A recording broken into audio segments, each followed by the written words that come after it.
Kita lanjutkan perbincangan pemirsa masih bersama Direktur Pencegahan Komisi Pemberantasan Korupsi atau KPK, Pak Pahala Nainggolan. Pak Pahala, saya lagi-lagi ingin menyingkronkan begitu ya dengan statement Presiden yang utamakan pencegahan, kemudian gigit langsung secara keras bagi yang coba-coba untuk melanggar begitu.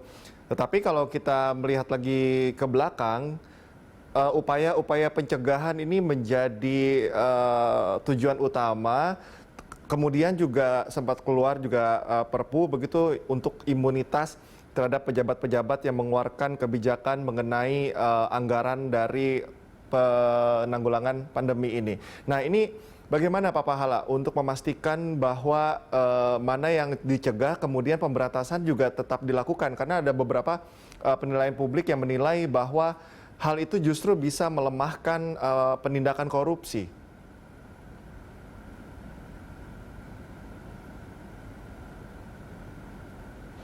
Memberikan imunitas, dan di rakor kemarin Pak Menko Polhukam bahkan menyebutkan sudah 8 undang-undang sebelumnya yang menyebutkan hal yang sama gitu ya, termasuk MD3 DPR, lantas Ombudsman gitu. Jadi itu bukan barang baru, dan sebenarnya tidak ada kata-kata imunitas, semua didasarkan pada itikat baik dan peraturan yang berlaku.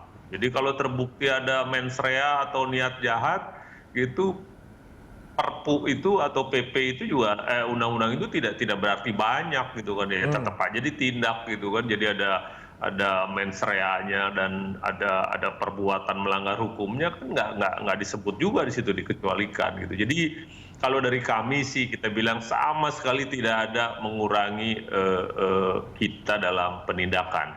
Nah, tapi kalau kita baca dari nada yang disampaikan oleh kepala pemerintah kita bahwa ini darurat, semua harus bergerak cepat, gitu.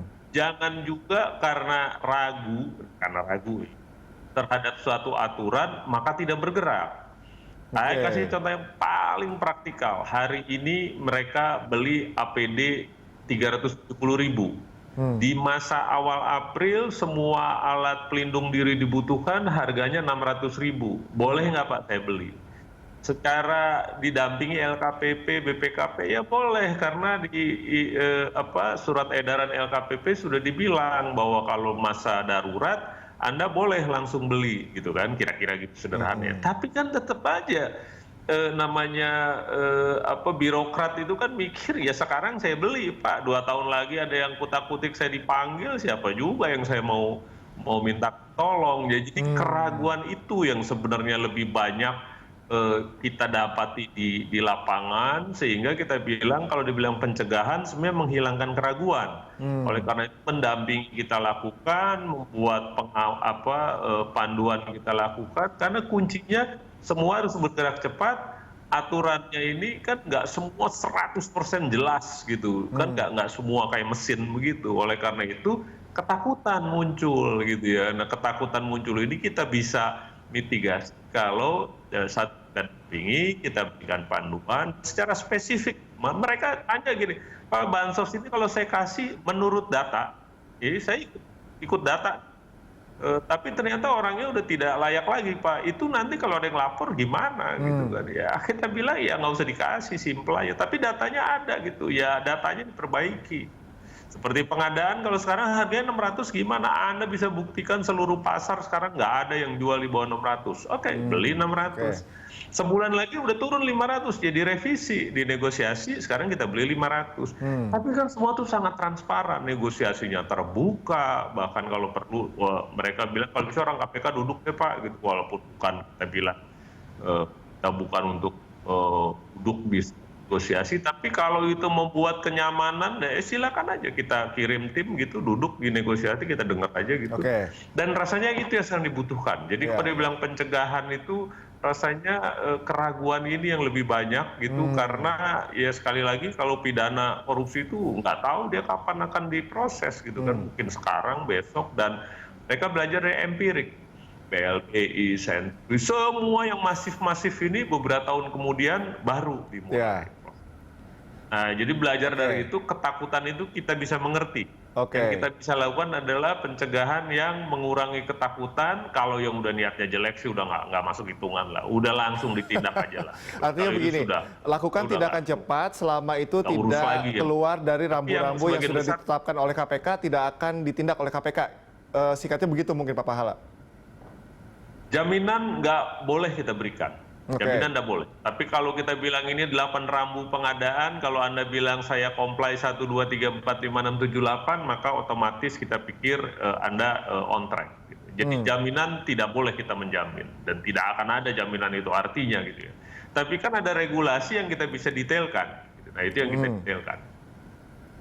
Oke, Pak Pahala, ini juga menyangkut bagaimana pencegahan ini juga melibatkan pihak lainnya, katakanlah Kejaksaan, kemudian Polri. Nah, apakah KPK sudah ada inisiasi begitu untuk bertemu dengan pihak lainnya untuk mendiskusikan lagi bagaimana konsep dari penindakan, maksudnya pencegahan, agar nantinya bisa sinkron nih antara pihak-pihak ini?